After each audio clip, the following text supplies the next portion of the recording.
అందరికీ జై భీమ్. నేను రాజేష్ మహాసేన. జగన్మోహన్ రెడ్డి గారు మాట్లాడిన మాటలు మీడియాలో చూశానండి. ఆయన ఏదో మీటింగ్ పెట్టి ఆ మీటింగ్లో ఎదురుగా ఉన్న వైసీపీ కార్యకర్తలను ఉద్దేశించి ఆయన మాట్లాడుతున్నాడు.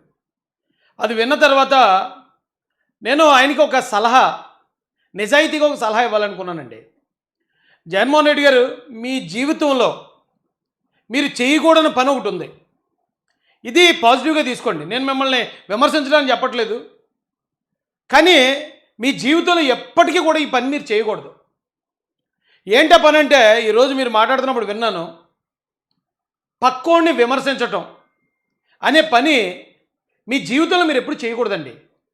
ఎందుకంటే అది మీకు కరెక్ట్ కాదు, మీకు ఆ అర్హత లేదు.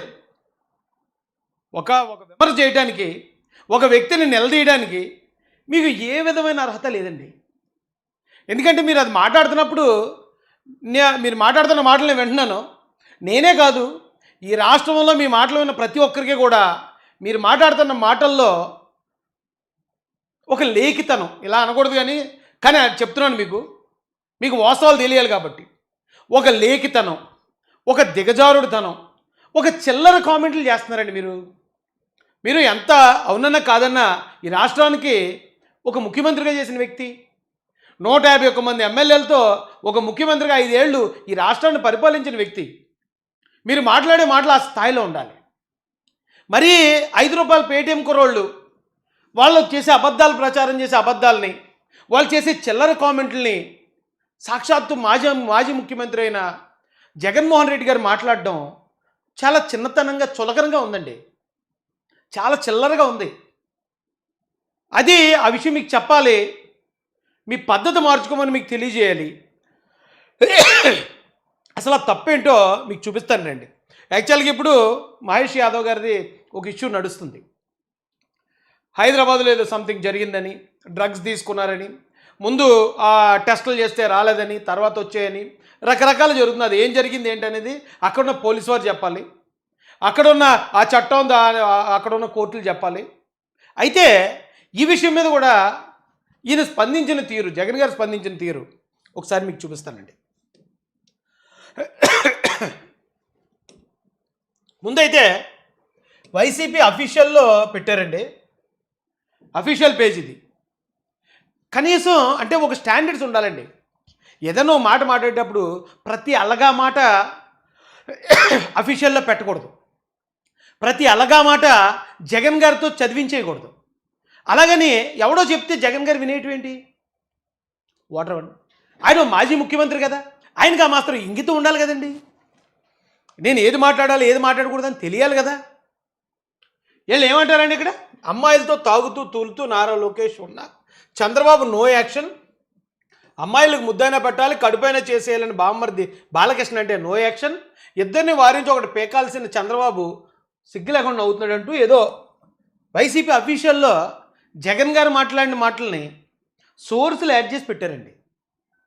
ఎప్పటి మాటలు ఇవి? నారా లోకేష్ గారు ఆయన ఫారిన్లో ఉన్నప్పుడు ఇగో వాళ్ళే ఎడిట్ చేశారు చూడండి. ఆయనకి గట్టిగా ఉంటే ఓ 16-17 సంవత్సరాలు ఉంటాయేమో అప్పుడు. అంటే ఇప్పటికీ దాదాపు ఒక 15 నుంచి 20 సంవత్సరాల క్రితం మాట ఇది. అది కూడా ఆయన ఏం అసభ్యంగా లేడు. అక్కడ వాళ్ళు డ్రెస్సులు అలా వేసుకున్నారంటే వాళ్ళు ఫారినర్స్. అక్కడికి మనం వెళ్ళి మీరు అందరూ చీరలు కట్టుకుని తిరగండి అంటే కుదరదు, వాళ్ళు ఒప్పుకోరు జగన్ గారు. దీన్ని పట్టుకుని సాక్షాత్తు అంటే మీరు ఇలాంటి విమర్శలు చేసినప్పుడు ఏమవుతుందంటే, ఇప్పుడు చంద్రబాబు నాయుడు గారు, లోకేష్ గారి పరిపాలనలో ఏమీ కనిపించక, ఏ లోటుపాట్లు లేక 20 సంవత్సరాల క్రితం ఉన్న విషయాల్ని, లేకపోతే ఎక్కడో బాలకృష్ణ గారు ఎక్కడో అన్న మాటల్ని తీసుకొచ్చి అవి విమర్శించుకునే దుస్థితికి ఈరోజు జగన్మోహన్ రెడ్డి గారు పడిపోయారా అని ప్రజలకు అర్థమైపోతుందండి. నాకైతే చాలా చీప్గా అనిపించిందండి. ఇప్పుడు జగన్ గారు చాలాసార్లు మాట్లాడిన దాని మీద నేను చాలాసార్లు చెప్పాను, కానీ ఇప్పుడు ఈ విమర్శలు జగన్ గారితో చేయించారా లేకపోతే ఆయనే చేసాడు నాకు తెలియదు, కానీ చాలా చీప్గా అనిపించింది నాకు. డాన్సులు చేస్తా ఉన్నాడు, అయినా ఏంది చంద్రబాబు నాయుడు నో యాక్షన్ చేయకపోగా చంద్రబాబు నాయుడు గారి సంవత్సరాల క్రితం ఆయన ఫ్రెండ్స్తో ఉన్న దాని మీద ఇప్పుడు చంద్రబాబు నాయుడు గారు చర్యలు తీసుకోవాలట, నో యాక్షన్ అంటున్నారు. ఇదే చెప్తున్నాను నేను జగన్మోహన్ రెడ్డి గారికి. మీరు విమర్శించాలనుకోండి, విమర్శించండి, కానీ ఎక్కడ దాకా విమర్శించాలో తెలుసుకోండి. తెలుసుకోకుండా ఈయన మాట్లాడిన వీడియోలో నో యాక్షన్, చంద్రబాబు నాయుడు గారు నో యాక్షన్, చంద్రబాబు నాయుడు గారు యాక్షన్ తీసుకోలేదు, ఇదే చెప్తున్నారు. ఆ మాట మాట్లాడేటప్పుడు కనీసం మనల్ని మనసు గద్దెత్తదు కదా. అరే మనం ఇంతకన్నా పెద్ద విషయాల్లోనే యాక్షన్ తీసుకోలేదు కదా, వాళ్ళందరినీ ఎంకరేజ్ చేసుకొచ్చాం కదా. ఇప్పుడు ఎలా అంటే జనం అందరికీ అది గుర్తొచ్చేస్తుందేమో, మనల్ని చీ అంటారేమో అనే మినిమం అనేది ఆ వైసీపీలో ఆ స్క్రిప్ట్ రాసిన వాళ్ళకి ఉండాలండి. వాళ్ళకి లేకపోతే పోయింది, కనీసం ఈయనన్నా ఆలోచించాలి కదా. రే, ఇది నన్ను చదవమంటున్నారు, నేను ఇక్కడ తీసుకోలేదు, నేను చాలామంది మీద యాక్షన్ తీసుకోలేదు, అంతకన్నా నేరస్తులు, మర్డర్ చేసిన వాళ్ళు, వ్యభిచారులు, న్యూడ్ కాల్స్ మాట్లాడిన వాళ్ళు, డోర్ డెలివరీ చేసిన వాళ్ళు మన దాంట్లోనే తగలడ్డారు. వాళ్ళు ఎవరి మీద మనం యాక్షన్ తీసుకున్నప్పుడు ఇప్పుడు చంద్రబాబు నాయుడు గారిని 20 సంవత్సరాల క్రితం లోకేష్ గారు ఎక్కడో తీసుకున్న ఫోటో మీద యాక్షన్ తీసుకోమంటే జనాలు నవ్వుతారు కదరా, జనాలు చీ అంటారేమో కదరా అని ఈయనన్నా చెప్పాలి కదండి. వీడియోలు అవి కూడా వైరల్ అవుతా ఉన్నాయి. స్విమ్మింగ్ పూల్ పక్కన తాగుతూ తూగుతూ అమ్మాయిలతో డాన్సులు 15-20 సంవత్సరాల క్రితం ఫారిన్లో కల్చర్ అది ఉంటుంది. పైగా ఎక్కడా కూడా ఒక లేడీతో ఆయన ఒక్కడే ఉన్న ఒక్క ఫోటో కూడా పెట్టలేదు. వాళ్ళే చూడండి, ఒక గ్రూప్ ఆఫ్ పీపుల్, ఒక గ్రూప్ ఆఫ్ ఫ్రెండ్స్, ఆ ఫ్రెండ్స్తో కలిసి ఉన్నది అది చాలా పెద్ద గౌరవమని సాక్షాత్తు జగన్మోహన్ రెడ్డి గారు. అరే రే రే, ఏంటండి పద్ధతి? ఇప్పుడు ఒక విమర్శ చేసామంటే ఒక స్టాండర్డ్ ఉండాలి. ప్రజలు ఈయన ఈ మాట మాట్లాడాడంటే కరెక్ట్, ఇందులో పాయింట్ ఉంది, అవును ఇది ఎలా కదా, అవును అందుకే కదా జగన్ గారు లాంటి ఆ స్థాయి వ్యక్తి మాట్లాడాడు అనే ఆలోచన చేయాలి ప్రజలు. అంతేగాని ఇది 5 రూపాయల పేటీఎం గాళ్ళు తిప్పి చేసిన ఫోటోలు, ఆల్రెడీ అందరూ చూసేసిన ఫోటోలు, ఫ్రెండ్స్తో పాటు ఉన్న ఫోటోలు. ఇప్పుడు ఎవరైనా ఎక్కడో అమెరికా దాకానో లేకపోతే ఎక్కడి దాకా వెళ్ళక్కర్లేదండి. మనకు హైదరాబాద్ వెళ్ళి జలవిహార్కి వెళ్ళాం అనుకోండి, అక్కడ అందరూ అలాగే మునిగెత్తుంటారు, ఇదే దాంట్లో స్విమ్మింగ్ పూల్లో అందరూ ఉంటారు అక్కడ. ఇది దాన్ని పట్టుకొచ్చి అచ్చే చాలా చిరాగ్గా అనిపించిందండి. చేస్తా ఉన్నాడు. అయినా ఏంది Chandrababu Naidu no action. Action చేయకపోగా చంద్రబాబు నాయుడు గారు సొంత బావుమరిది ఏమంటాడు, వెంట పెట్టాలంటే ఊరుకుంటారంట. అయిపోయింది ఇది కూడా. ఎప్పుడో దీని గురించి డిస్కషన్ అయిపోయింది, మాట్లాడుకోవటం, ట్రోలింగు. ఆయన బాలకృష్ణ గారి మాటలను అర్థం చేసుకునే వాళ్ళు అర్థం చేసుకున్నారు, అర్థం చేసుకునే వాళ్ళు విమర్శించారు. అవుట్డేటెడ్, ఎప్పుడో అయిపోయిన స్టోరీ అండి ఇది. ఇదేదో నిన్న మొన్న జరిగినట్టు ఈవేళ ఫ్రెష్గా వచ్చి ఏంటి విమర్శలేంటి, ఈ స్థాయి లేని విమర్శలేంటి, ఈ చిల్లర విమర్శలేంటి? ఇలాంటి విమర్శలు చేయటం వల్ల వైసీపీ క్రెడిబిలిటీ కానీ జగన్ గారి క్రెడిబిలిటీ కానీ పెరగదండి, తెలుగుదేశం పార్టీ క్రెడిబిలిటీ పెరుగుతుంది. ఇక తెలుగుదేశం పార్టీలో చంద్రబాబు నాయుడు గారిలో లోకేష్ గారిలో ఎత్తి చూపడానికి ఏ ఒక్క మచ్చ లేక ఎప్పుడో కథలు పట్టుకొచ్చి సాక్షాత్తు మాజీ ముఖ్యమంత్రి మాట్లాడుకోవాల్సిన దుస్థితిలో ఉంది వైసీపీ అని తెలుగుదేశం పార్టీ క్రెడిబిలిటీ పెరుగుతుంది. బాగోలేదండి, నాకు చాలా ఏంటో తెలియదు మరి ఎందుకో చాలా అదొకలాగా అనిపించింది నాకు అది చూసినప్పుడు. ఏంటిది, అరే జగన్మోహన్ రెడ్డి గారే కదా మాట్లాడేది, అలాంటి తోడుతోట ఇలాంటివి మాట్లాడించటం, అలాంటి తోడ ఇలాంటి పాయింట్లు మాట్లాడటం. చ బీబీ మహిళా ప్రిన్సిపల్ మీద వేధింపులకు పాల్పడ్డ ఆముదాల వలస టీడీపీ ఎమ్మెల్యే కూనా రవికుమార్ మీద ఏం యాక్షన్ తీసుకున్నాడు? No action. మహిళలకు అశ్లీలంగా వీడియో కాల్స్ చేసిన గుంటూరు ఈస్ట్ ఎమ్మెల్యే నజీర్ అహ్మద్ మీద ఏం యాక్షన్ తీసుకున్నాడు? ఆ వీడియోలు వైరల్ అవుతూ ఉన్నాయి, కంటికి కనపడతా ఉన్నాయి. ఎమ్మెల్యే చేస్తూ ఉన్నాడు, ముఖ్యమంత్రిగా నువ్వు ఉండవు, నీ పార్టీకి చెందిన నీ ఎమ్మెల్యే ఈ మాదిరిగా చేస్తూ ఉన్నాడు, నువ్వేం చేస్తూ ఉన్నావు? No action. మహిళా ఉద్యోగి మీద లైంగిక వేధింపులకు పాల్పడ్డ మంత్రి సంధ్యారాణి పిఏ మీద, ఎమ్మెల్యేల కథ దేవుడు వరకు పిఏల మీద కూడా యాక్షన్ తీసుకోలేకున్నాడు. ఇంకా మీ అందరికీ కూడా ఆ పిఏ ఎవరో, పిఏ ఏం చేసాడో ఎవరికి తెలియదు. అయితే ఆ పిఏ మీద సాక్షాత్తు ముఖ్యమంత్రి గారు చంద్రబాబు నాయుడు గారు వచ్చి పిఏ గారి దగ్గరికి వెళ్ళి పిఏ గారు ఎవరండి అరెస్ట్ అండి అని అన్నట్టు. ఏంటండి ఈ విమర్శలు ఏంటి? అయిపోయిందా సినిమా? ఇంకా వైసీపీ సినిమా మొత్తం దుకాణం బంద్ అయిపోయింది. ఇంకా చివరికి వచ్చేటప్పటికి సినిమా ఎండకాటు కూడా పడిపోయిన తర్వాత టైటిల్స్ ఇలా లెగుతుంటాయి చూడండి, అయిపోయింది కదా. ఇంకా అంతే, ఇక్కడ దాకా వచ్చారంటే ఇంకా అయిపోయినట్టే కదా. నో యాక్షన్ అంటారేంటి? తెలిసిందే, ప్రస్తుత టీటీడీ చైర్మన్ గారు ఆయననైతే ఒక మహిళను మోసం చేసి వీడియోతో ఫోటోలతో అడ్డంగా దొరికిపోయినా కూడా నో యాక్షన్. కొద్ది రోజుల కింద ఈ పుట్ట మహేష్ ఇన్సిడెంట్ కన్నా కొద్ది రోజుల ముందు ఆదినారాయణ రెడ్డి అని ఇంకొక ఎమ్మెల్యే, ఆదినారాయణ రెడ్డి కొడుకు ఇదే డ్రగ్స్ తీసుకుంటూ తాను కూడా హైదరాబాద్లో పట్టుబడితే ఏం జరిగింది? No action. అంతెందుకు, హైదరాబాద్లో ఏదైనా జరిగినా కూడా చంద్రబాబు నాయుడు గారు యాక్షన్ తీసుకోవాలండి. చంద్రబాబు నాయుడు గారు ఇప్పుడు పుట్టా మహేష్ యాదవ్ గారికి సంబంధించి ఆ కేసు పూర్వపరాలు లేదో తెలంగాణ గవర్నమెంట్ అక్కడ ఉన్న పోలీసు వారు చూస్తున్నారు. ఆ వాస్తవాలే బయటకు వస్తాయి. తప్పు చేశారో తప్పు చేయలేదో ఇంకెవరికి తెలియదు, కానీ తప్పు చేసినా చేయకపోయినా అది ఏడో తేలే వరకు ఆయన పార్టీ కార్యక్రమాలను దూరం పెట్టేశారు. దానికి ఆల్రెడీ లెటర్ కూడా ఇష్యూ చేశారు ఆ పుట్టా మహేష్ యాదవ్ గారి గురించి. యాక్షన్ తీసుకున్నారు.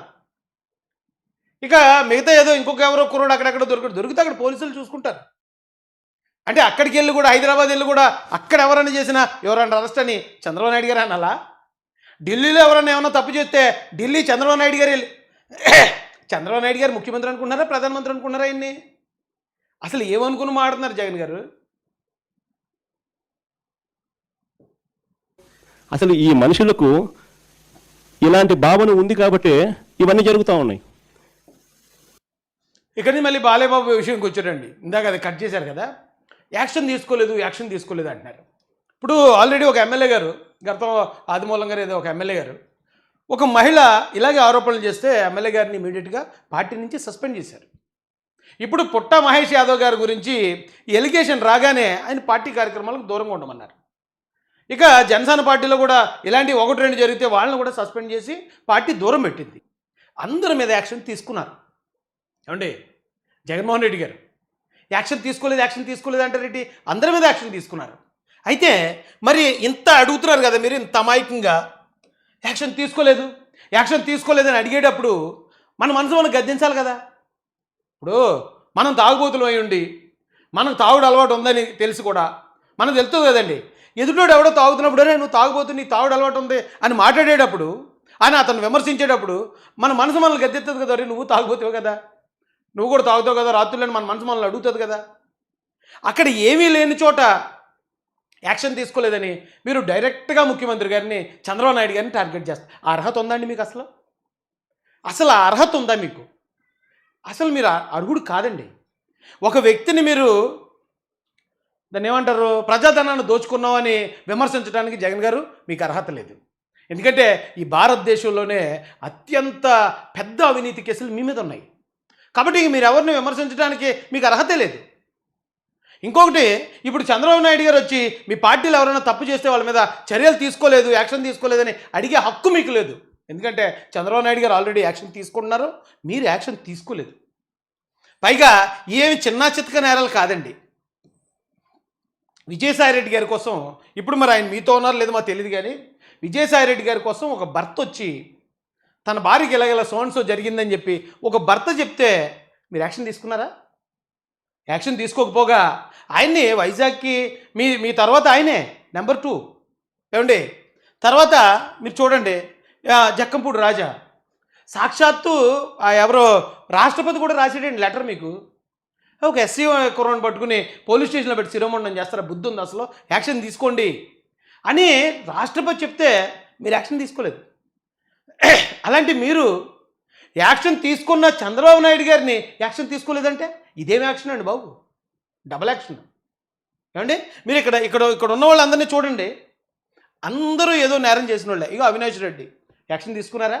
యాక్షన్ తీసుకోకపోగా అతను తప్పు చేశాడు. సిబిఐ మీరు అధికారంలో ఉన్నప్పుడే, మీరు కేంద్రంతో సత్సంబంధాలు కలిగి ఉన్నప్పుడే సిబిఐ వచ్చి ఎంక్వైరీ చేసి అవినాష్ రెడ్డిని అరెస్ట్ చేశారు. ఒకరోజు అరెస్ట్ చూపించారు. అతనికి ఇందులో నేరంలో భాగస్వామి ఉన్నాడని చెప్పి అతన్ని, వాళ్ళ నాన్నగారిని అయితే భాస్కర్ రెడ్డి గారిని అరెస్ట్ చేసి జైలు కూడా పంపారు. క్లియర్గా చెప్పిన తర్వాత పోనీ ఒకవేళ చంద్రబాబు నాయుడు గారు అధికారంలో ఉన్నప్పుడు అది జరుగుంటే, లేదు చంద్రబాబు నాయుడు గారే లేనిపోని పెట్టేశారని మీరు ఎలాగ తప్పించుకుంటారు? అది మీ అధికారమే కదా. మీరు అప్పుడు కేంద్రం కూడా మీకేం వ్యతిరేకం కాదు కదా. అప్పుడు ఒకవేళ కేంద్రం ఏదో మా మీద తప్పుడు కేసులు పెట్టిందనడానికి ఏం యాక్షన్ తీసుకున్నారు ఆయన మీద, అవినాష్ రెడ్డి గారి మీద? యాక్షన్ తీసుకోకపోగా ఇప్పటికీ, అప్పుడెప్పుడో అయిపోయిన గొడవ కాదండి, ఇప్పటికీ ఇగో సాక్షి మెయిన్ ఎడిషన్లో ఏంటంటే న్యాయానికి ముసుగేసి వాస్తవాలు దాచేసి చంద్రబాబు కోసమే సునీత ఆరాటం ఆధారాలతో సహా నిలదీసిన వైఎస్ అవినాష్ రెడ్డి ఇప్పటికింకా మీ పత్రికలో మెయిన్ ఎడిషన్లో టాప్లో వేస్తున్నారు హెడ్లైన్స్లో ఆయనకి సపోర్ట్గా. వద్దండి ఇది, ప్లీజ్ నా మాట వినండి, మీ మంచిగా చెప్తున్నాను. ఇది ఆల్రెడీ రాష్ట్రం అంతా పెంట అయిపోయింది. ఇప్పుడు మీరు ఎంత ఆయింట్మెంట్ రాసుకున్నా ఎంత సెంటు కొట్టుకున్నా ఆ కంపు పోదండి. ప్లీజ్ అండి, ఏమండి ఇప్పటికీ మీరు ఇలా ఎంకరేజ్ చేసుకొస్తారు. కేంద్ర నిఘా విభాగాలు లేదా కేంద్ర దర్యాప్తు సంస్థలు కూడా ఈయనే చేశాడు ఆ మర్డర్ అని చెప్పిన తర్వాత కూడా ఇప్పటికీ వాళ్ళ సొంత కూతురు మీద నెట్టేసే ప్రయత్నం. సార్ తప్పండి ఇది. రాజకీయం చేయండి, విమర్శించండి. ఇప్పుడు పుట్టా సుధాకర్ యాదవ్ గారి విషయమో లేకపోతే మరొక విషయమో మాట్లాడుతున్నారు కదా, మాట్లాడండి. వేరే వాళ్ళతో మాట్లాడించండి, వేరే వాళ్ళతో మాట్లాడించి వేరే వాళ్ళతో విమర్శలు చేయించండి. ఎందుకంటే ఆ ప్రాంతంలో, ఆ ఏలూరు ప్రాంతంలోనో మరో ప్రాంతంలోనో మీ నాయకులు ఉంటారు కదా, వాళ్ళతో మాట్లాడించండి, విమర్శలు చేయించండి. బట్ మీరు మాత్రం విమర్శించకండి ఎవరిని. జగన్మోహన్ రెడ్డి గారు మరీ మీకే చెప్తున్నాను, మీరు ఎప్పుడు మీ లైఫ్లో ఎవరిని విమర్శించకండి. విమర్శిస్తే 10 విమర్శలు మీరు ఎదుర్కోవాల్సి వస్తుంది. ఇప్పుడు ఆ పలానా వ్యక్తిని అవినీతిపరుడు అంటున్నారు కదా జగన్ గారు మీరు, మరి మీ సంగతి ఏంటి అంటారు. ఇప్పుడు పలానా ఆయన మీద చర్యలు తీసుకోలేదని మీరు చంద్రబాబు నాయుడు గారిని అంటారు కదా, మరి మీ సంగతి ఏంటి అని అడుగుతారు ప్రజలు. ఎక్కడ పోతాం మనం? దయచేసి ఇంకా వేరే రూట్లు. ఇప్పుడు క్రికెటర్స్ ఉంటారండి, అందరూ ఫాస్ట్ బౌలింగ్ చేయడం రాదు కాబట్టి కొందరు స్పిన్ వేస్తారు, మరికొందరు బ్యాటింగ్లో చూపిస్తారు, వాళ్ళు మరికొందరు ఫీల్డింగ్లో చూపిస్తారు, మరొకరు వికెట్ కీపింగ్లో. అలాగా ఏదో మీకున్న టాలెంట్ మీకు ఉంటుంది కదా, ఆ టాలెంట్లో వెళ్ళిపోండి తప్ప మీరు వచ్చి ఇలా దయచేసి ఎవరిని ఏ ఒక్కరిని కూడా మీరు ఈ రాష్ట్రంలోనే కాదు, ఈ దేశంలోనే కాదు, ఈ లోకంలోనే ఎవరిని విమర్శించే అర్హత మీకు పర్సనల్గా లేదండి. మీరు ఏమిటో అనుకోండి, అది మీ మంచిగా చెప్తున్నాను నేను. ఏమండి త్రిమూర్తులు గారు, ఇక అనంతబాబు గారు, ఎవరో అతను అంబటి రాంబాబు, గోరంట్ల మాధవ్, సుధాకర్. ఈ సుధాకర్ అనే ఆయన కూడా మైనర్ బాలికను రేప్ చేశాడు. గోరంట్ల మాధవ్ ఇప్పుడు మీరే అన్నారు న్యూడ్ కాల్ చేశాడు, వీడియోలు హల్చల్ చేస్తున్నాయి. ఆ రోజు ఇంకా ఫస్ట్ టైం అదే ఫస్ట్ బ్లాక్ బస్టర్. మొత్తం ఆంధ్ర తెలంగాణకే కాదండి, కేంద్రంలో కూడా పార్లమెంట్లో కూడా తెలిసిపోయింది అది. మనం బాగొడతాను, ఎందుకంటే ఆయన ఎంపీ. అరే ఒక ఎంపీ ఇలాగే మొత్తం ఆమోదులు తిరిగేస్తున్నాడట సెల్ ఫోన్ ఆన్ చేసుకుని. అంటే ఆ రోజున స్టేట్ అంతా, ఇది దేశం అంతా మన రాష్ట్రం పరుగు పోయిందండి. ఏం యాక్షన్ తీసుకున్నారు సార్ మీరు? యాక్షన్ తీసుకోకపోగా ఈ వీడియో ఎలాగొచ్చింది? ఈ వీడియో ఎవరు రిలీజ్ చేశారు? వాళ్ళు వస్తే తప్ప అది ఒరిజినల్లా కాదని ఫోరెన్సిక్ వాళ్ళు తేల్చలేరు. కాబట్టి అది మార్ఫింగ్ లాగే ఉంది, అది ఒరిజినల్లా లేదని మీరు కవర్ చేసుకొచ్చారు. ఆ రోజు ఈరోజు చంద్రబాబు నాయుడు గారు ఆయన ఆదిమూలంగా సస్పెండ్ చేశారు. పుట్టా సుధాకర్ యాదవ్ గారిని పార్టీ కార్యక్రమాలు దూరంగా ఉండమన్నారు. రేపు తేలితే ఆయన కూడా సస్పెండ్ చేస్తారు. మీరు ఏం చర్యలు తీసుకున్నారు వీళ్ళ మీద? ఇప్పుడు ఎవరో బిఆర్ నాయుడు గారి గురించి మాట్లాడుతున్న మీరే, బిఆర్ నాయుడు గారు ఎవరో మహిళతో ఒక వీడియో ఉంది, కిచెన్లో వీడియో అని ఏదో రకరకాలుగా మీరు మాట్లాడుతున్నారు. ఇక మీ పక్కనే మొన్న కూడా అసెంబ్లీకి వెళ్ళినప్పుడు మీ పక్కనే ఉన్నాడు దువ్వాడ శ్రీనివాస్. ఏం చేశాడు మరి? అతను ఎంత బరితెగించాడు? ఎంత బరితెగించున్నవాడిని మీరు పక్కన కూర్చోబెట్టుకుని మీరు ఎలా సార్ ఎదుటోడిని మీరు బైబిల్ చదువుతాను అంటున్నారు కదా జగన్ గారు. బైబిల్లో మాట ఉంటుంది, నీ కంట్లో దూలాన్ని పెట్టుకుని ఎదుటోడు కంట్లో నలుసుని ఎతకొద్దు అని. అది ఆ వాక్యం ఎప్పుడు కనపడలేదా మీకు? మీ కంట్లో ఇంతంత పెద్ద దూలాలు పెట్టుకుని ఎదుటివాడి కంట్లో ఉన్న నలుసు, ఆ నలుసు గురించి వెతకటమే కాదు అదేదో ఉందని మాట్లాడటం అంటే ఎంత కడు శోచనీయం సార్ ఇది. మీరు ఇక్కడ ఉన్న వాళ్ళు అందరూ, నేను ఇది ఎప్పుడో తయారు చేసిన పోస్టర్ అండి, ఈరోజు తయారు చేసింది కాదు.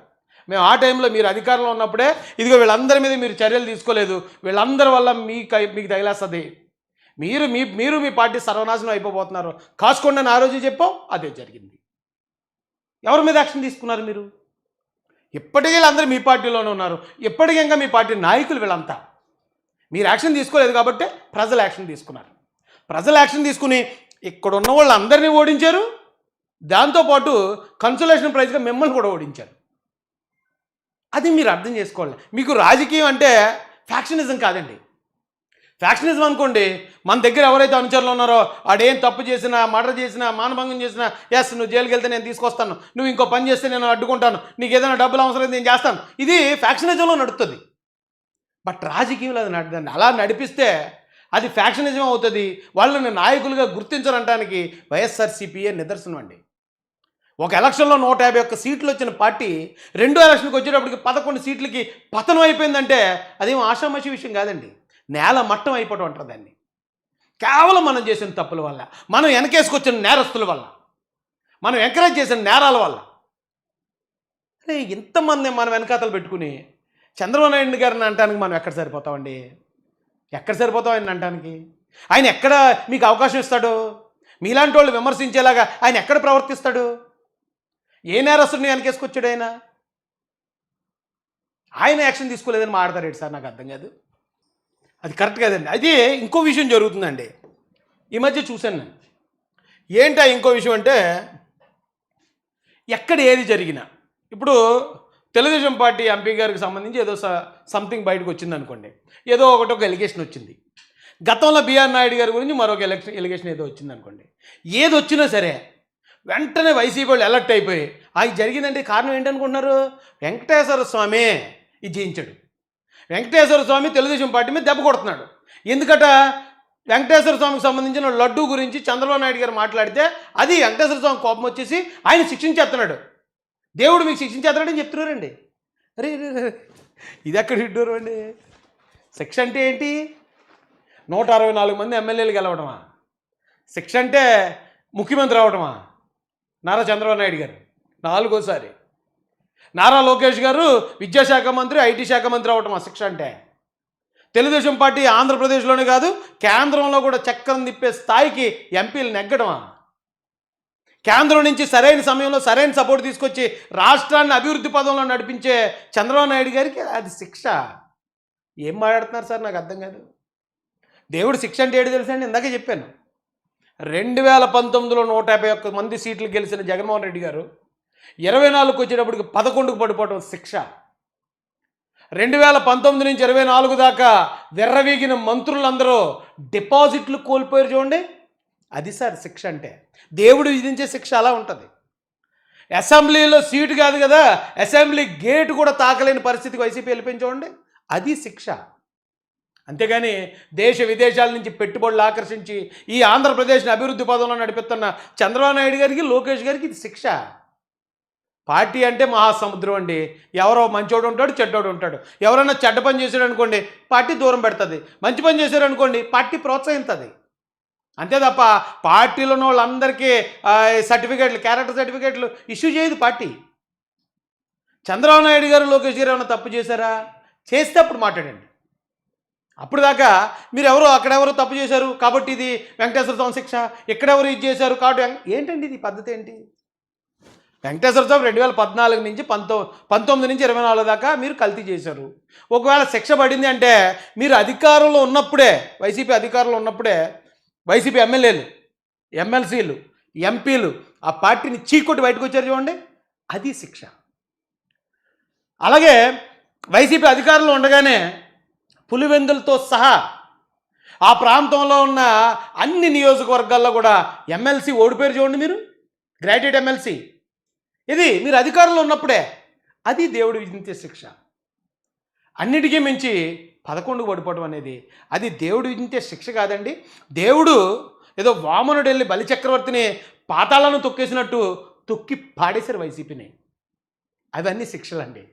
అంతేగాని చక్కగా జనరంజకంగా పరిపాలించే అవకాశం, కేంద్రంలో మంచి మన రాష్ట్రానికి కేంద్ర మంత్రులు సాధించుకునే అవకాశం, ఇక్కడ 164 మందితో కూటమి సుస్థిరంగా ఉండే గవర్నమెంట్గా రావటం, ఇవి దేవుడిచ్చే పనిష్మెంట్ కాదండి, దేవుడిచ్చే వరాలు అవి, దేవుడు బ్లెస్సింగ్స్ అండి అవి. మీరు వాటిని పట్టుకుని లాడెవడో ఉంటాడు మేకప్ కూడా, ఆడిని ఒకటి తీసుకొస్తారు, మరొకడిని ఎవడో తీసుకొస్తారు. ఈ దరిద్రం నాకు అర్థం కాదు. వైసీపీలో సరిగ్గా మాట్లాడేవాడో లేడనో ఏంటో నాకైతే తెలీదు. లాడెవడో ఉంటాడు, ఆడెవడో పార్టీ ఏదో పార్టీ పెట్టుకుని ఉంటాడు, ఆడిని తీసుకొచ్చి వైసీపీ సాక్షిలో కూర్చోబెట్టి ప్లీజ్ కొంచెం మాట్లాడవా అని హ్యాండ్ ఎగదోయటం. ఇంకొకరు ఎవరో మాట్లాడితే వాళ్ళని తీసుకొచ్చి పెట్టుకోవటం. ఏంటి దౌర్భాగ్య పరిస్థితి? పార్టీ నుంచి మాట్లాడండి, దమ్ముగా మాట్లాడించండి. అందులో యువకులు ఉన్నారు కదా, వాళ్ళని పైకి తీసుకురండి, అధికార ప్రతినిధులుగా పెట్టండి, ఉన్న వాస్తవాన్ని మాత్రం ఎదుర్కోమని చెప్పండి. అబద్ధం చెప్పారా మీ తల 1000 ఒక్కలు అవుద్దన్నట్టు ఈ సోషల్ మీడియా యుగంలో మీరు అబద్ధం చెప్పారంటే 100 అడుగుల లోతుకి కూరుకుపోతారు. మేము 2019 నుంచి 24 దాకా 6000 నుంచి 7000 వీడియోలు మాట్లాడాం, ఎక్కడ ఒక్క అబద్ధం ఉండదు. ఉన్న ఇష్యూని తీసుకోవటం, ఆ ఇష్యూలో ఉన్న లోపల ఉన్న లోపాలను బయటికి తీసుకురావటం. ప్రజలు అందుకే యాక్సెప్ట్ చేశారు. నన్నంటే నన్నొక్కనే కాదు, అలా మాట్లాడిన ప్రతి ఒక్కరిని. అందుకే 56% ఓటింగ్ కూటమికి. అంత మార్జిన్ ఎప్పుడు వచ్చింది? అరే మీరు ఇప్పటికీ మీ పరిస్థితి ఏంటో అర్థం చేసుకోకుండా ఇప్పటికీ కూడా వచ్చి మళ్ళీ పాత చింతకాయ పచ్చడి, ఎప్పుడో 15 సంవత్సరాల క్రితం ఆ లోకేష్ గారి ఫోటోలు పట్టుకొచ్చి, ఎప్పుడో 5-6 సంవత్సరాల క్రితం ఆయన ఎవరు బాలకృష్ణ గారు అన్నారు. సరే అంటాం, ఒకవేళ మామూలుగా ఆలోచిస్తే తప్పే అనుకుందాం. ఎవరినైనా ఏమైనా చేశాడు ఆయన మీద ఏమైనా అలాంటి కేసులు ఉన్నాయా? లేకపోతే మీ అంబటి రాంబాబు మీ మాజీ మంత్రి మాట్లాడినట్టు ఆయన ఏమన్నా ఆడియో కాల్ వీడియో కాల్ మాట్లాడాడా? ఏం చేసాడని ఆయన్ని మీరు అనగలరు? మాట అక్కడ మాట్లాడుతున్న మాట సందర్భానికి ఒకవేళ అత్యుత్సాహంలో ఆయన మాట్లాడి ఉండొచ్చండి. ఆయన గురించి తెలిసినాడు ఎవడు ఆయన మాటలని తప్పుగా భావించరు. అరే ఆ మాటను తీసుకుని దాంట్లో వక్రీకరణ చేసి మీరు ఇంత చేసుకొస్తున్నారు. మరి మీ వెనకాతలు ఉన్న ఈ నేరస్తులు, ఈ కేడీగాళ్ళు, ఈ కిల్లర్స్, లేకపోతే ఆ వ్యభిచారులు ఎవరండి? వాళ్ళంతా ఎవరు? వాళ్ళందరినీ మీరు ఎరికేసుకొస్తూ ఏంటండి దారుణం ఏంటి? ఇంకా వైసీపీ పద్ధతి మార్చుకోరా మీరు? మార్చుకునే మరి ఏమైనా ఉంటుందా ఉండదా అని నాకు తెలియదు. కానీ రాజకీయాల్లో ఉన్నప్పుడు కొన్ని స్టాండర్డ్స్ ఉండాలి. ఏది పడితే అది ఏదండి మొత్తం అరిగిపోయి ఉన్న వాటిలన్నిటిని సోషల్ మీడియాలో మొత్తం అరిగిపోయి ఉన్నాయి. ఇప్పుడు మీరు తీసుకొచ్చిన పాయింట్లు అరే ఇదేం కరెక్ట్గా లేదండి. కాబట్టి దేవుడు ఇచ్చిన పనిష్మెంట్ వైసీపీకి ఇచ్చాడు, దేవుడు బ్లెస్సింగ్ కూటమికి ఇచ్చాడు. కాబట్టి కూటమి ఇంత స్టాండర్డ్గా ఉంది. ఒకవేళ ఎవరన్నా తప్పు చేస్తే ఎంత పెద్ద నాయకుడు అవనివ్వండి, ఇమీడియట్గా యాక్షన్ తీసుకుంటాను. చంద్రబాబు నాయుడు గారు ఎవరిని వదిలిపెట్టే ప్రసక్తే లేదు. కాబట్టి దయచేసి మీరు ఎక్కడి నుంచి మాట్లాడలే, ఇప్పుడు నుంచి మళ్ళీ తర్వాత నుంచి కూడా మాట్లాడతారు కదా, ఒక స్టాండర్డ్ మెయింటైన్ చేయండి. జగన్ గారు మీకే చెప్తున్నాను. ఏదైనా ఒక ఇష్యూ ఇప్పుడు తప్పులు జరగవు అనట్లే, అందరూ మంచోళ్ళే ఉంటారని చెప్పట్లే. కూటమిలో కూడా కొంతమంది నాయకులు తప్పులు చేసేవాళ్ళు కూడా ఉండొచ్చు. కరెక్ట్గా క్యాచ్ చేయండి, పట్టుకోండి.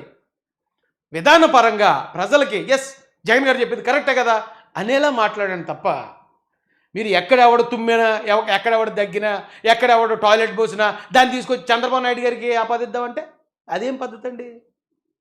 దానికి ప్రజలు ఎలా ఘర్షిస్తారు? ఎలా యాక్సెప్ట్ చేస్తారు దాన్ని?